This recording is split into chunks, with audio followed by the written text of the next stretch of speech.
कर्ण को क्यों मानते हैं सर्वश्रेष्ठ योद्धा? दरअसल कर्ण ही एक ऐसे सर्वश्रेष्ठ योद्धा थे जिन्होंने विपरीत परिस्थिति के बावजूद खुद को एक श्रेष्ठ योद्धा के रूप में स्थापित किया था।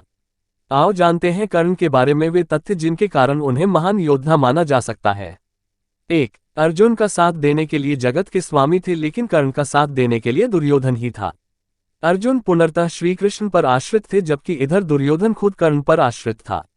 2. कर्ण को द्रोण ने वह संपूर्ण शिक्षा नहीं दी जो उन्होंने पांडवों या कौरवों को दी थी। फिर भी कर्ण ने परशुराम से बची हुई शिक्षा छल से हासिल कर ली थी। यदि कर्ण अर्जुन के बराबर योग्य नहीं होता तो भगवान परशुराम कर्ण को शिक्षा देने के लिए तैयार नहीं होते। 3. कर्ण एक सच्चा मित्र होने के साथ साथ ही दानवीर भी था। स्वयं भगवान श्रीकृष्ण इस बात की पुष्टि करते हैं कि कर्ण से बड़ा दानी कोई नहीं।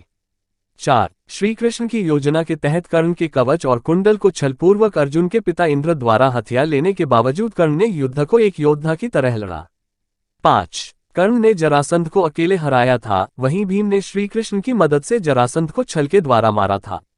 6. कर्ण के पास भगवान परशुराम द्वारा दिया गया शिव का विजय धनुष था। ये धनुष जिस भी योद्धा के हाथ में होता था उस योद्धा के चारों तरफ एक ऐसा अभेद्य घेरा बना देता था जिसे भगवान शिव का पाशुपतास्त्र भी भेद नहीं सकता था। कर्ण को महाभारत में तब तक नहीं मारा जा सकता था जब तक कि उसके हाथ में वह धनुष था। 7. कर्ण ने कुंती को वचन दिया था कि वो उनके 4 पुत्रों की जान नहीं लेगा, लेकिन वह सिर्फ अर्जुन से ही युद्ध करेगा।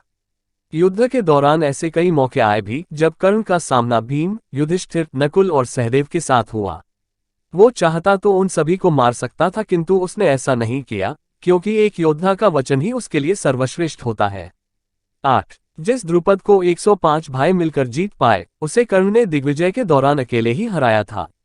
प्रागज्योतिष का राजा भगदत्त, जिसे राजसूय यज्ञ के दौरान अर्जुन नहीं हरा पाए थे, उसे भी कर्ण ने हराया था। 9. अश्वसेन बाण का संधान दोबारा न करना, ये भी श्रेष्ठता का प्रमाण है।